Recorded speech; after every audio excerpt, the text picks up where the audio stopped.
Atelier financer son projet en franchise. La constitution du dossier de financement est une étape cruciale pour tout créateur d'entreprise. Pour réfléchir à cette problématique, j'ai convié avec moi donc Jean-Christophe Sosa et Eric Luc. Je vais vous laisser le soin de vous présenter l'un et l'autre. Bonjour, donc, je suis responsable franchise chez BPCE pour le réseau des banques populaires. Bonjour Samuel, Eric Luc, je suis expert comptable et directeur des relations extérieures chez Fiducial et je m'occupe exclusivement de réseau et de franchise. Alors, même si le fait de se lancer en franchise séduit le banquier, le candidat à la franchise doit suivre un cheminement bien précis. Jean-Christophe, quel premier réflexe doit avoir le candidat à la franchise quand il monte son dossier de financement? Alors, au-delà, je dirais, du premier réflexe de bien évaluer si le projet correspond bien au franchisé sur le plan personnel, sur le plan financier, je crois que le franchisé doit d'abord se poser les questions, est-ce qu'il a les moyens de ses ambitions? La franchise peut se révéler être relativement chère parce qu'il y a des services autour, que cet ensemble de services vont devoir être rémunérés. Le concept que l'on va prendre va devoir être payé. Donc c'est vrai qu'il faut que le franchisé réfléchisse bien à l'ensemble du plan de financement qu'il va devoir réunir pour pouvoir monter son dossier. En tout état de cause, ce qu'il doit faire, c'est garder une cohérence entre le projet et une cohérence avec ses moyens et les financements qu'il va demander aux banquiers. En tant que banquier, en représentant un établissement bancaire, à quels éléments du dossier êtes-vous le plus sensible?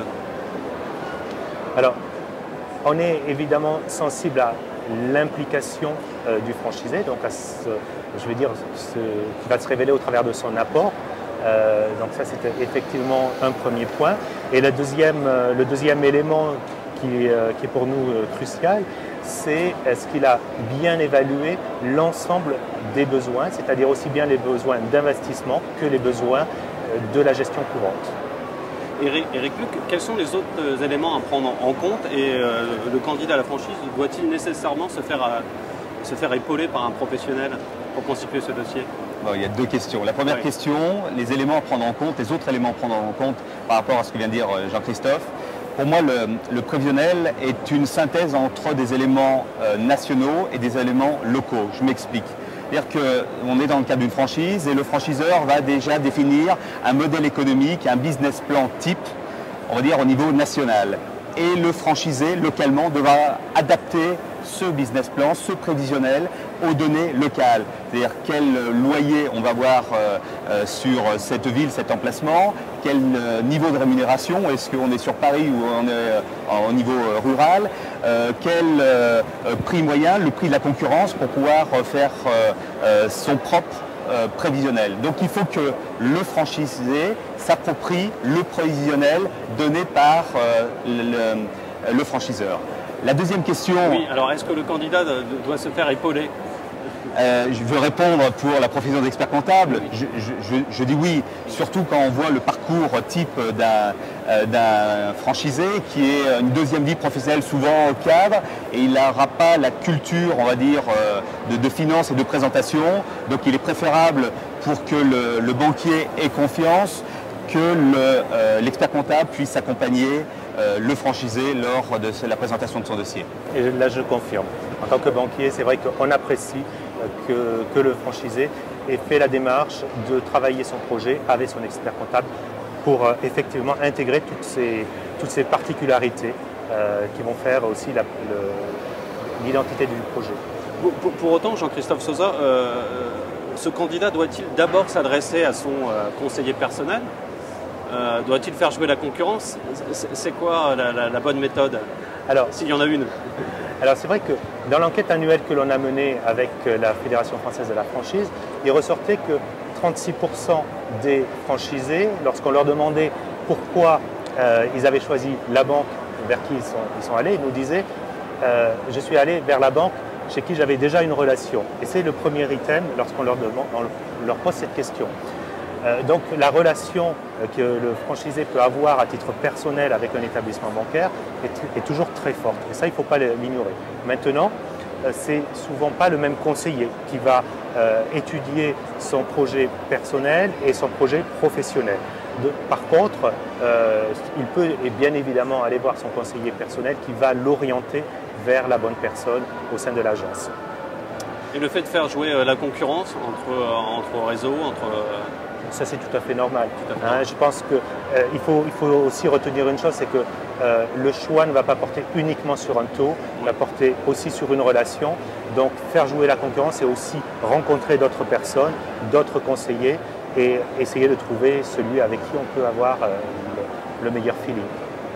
Éric Luc, le futur franchisé doit-il se faire accompagner par son franchiseur lors de l'entretien avec son banquier? Je sais que ça se fait, mais est-ce que c'est bien? Alors, je dis oui et je vais dire oui dans beaucoup de cas lorsque c'est une jeune franchise, donc qui n'a pas encore une notoriété suffisante, ou que c'est une franchise qui a déjà une certaine ancienneté, mais avec un parc de magasins ou de franchisés moyens.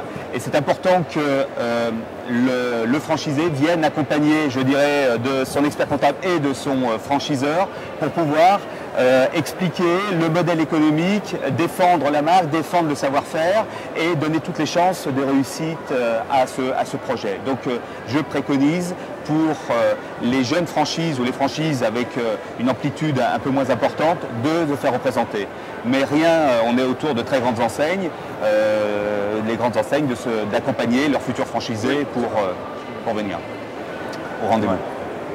Éric, Luc, qu'est-ce qui manque en général dans un dossier de financement que vous voyez passer et Jean-Christophe répondra par la suite? Alors, souvent, on va dire que les investissements initiaux tels que le pas de porte, que le droit d'entrée, que la rénovation, que le mobilier, le matériel sont souvent bien budgétisés, bien précis, avec des devis et avec des financements mis en face. On va dire le long terme avec des deux côtés sont bien prévus. Les grandes erreurs, les grands oublis que l'on voit, ce qu'on va appeler dans notre jargon financier, c'est le besoin en fonds de roulement, c'est les frais de démarrage. Et si je voulais illustrer ça, je vais prendre un exemple tout simple. Je suis chauffeur de taxi, j'ai acheté ma licence, j'ai acheté ma voiture, et pour faire ma première course, il faut que je mette de l'essence. Oui. Et voilà, c'est exactement ça. C'est-à-dire qu'on a bien prévu, mais il va falloir, si j'illustre ça sur un jeune franchisé, c'est les premiers loyers, c'est les premiers bulletins de salaire qu'il va falloir pour démarrer, les premières factures, et simplement ça, c'est pas souvent prévu, et les banquiers n'aiment pas bien que les premiers euros on va dire de déficit, si j'ose utiliser ce terme, soit demander une deuxième enveloppe en disant j'avais oublié de prévoir ça. Et je dis toujours, il vaut mieux demander une fois, mais une fois pour tout, que deux fois.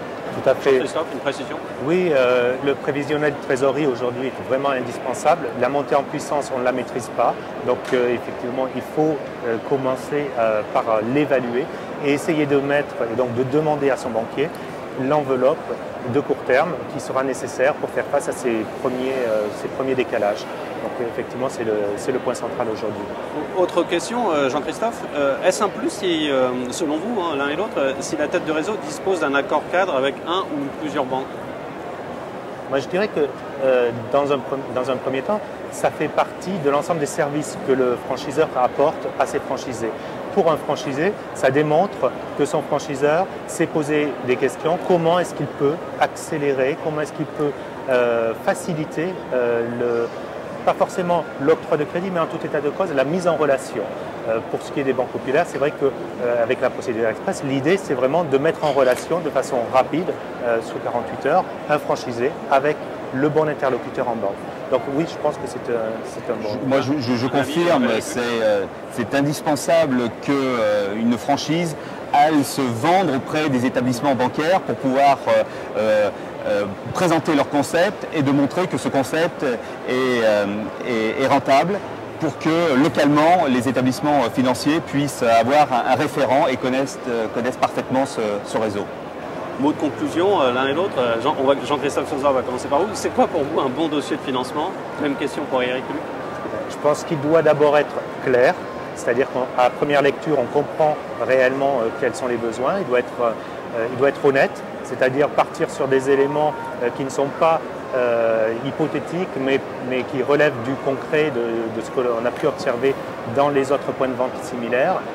Et puis, il doit être cohérent avec les moyens financiers, avec le patrimoine, avec la personnalité du futur franchisé. Eric, oui.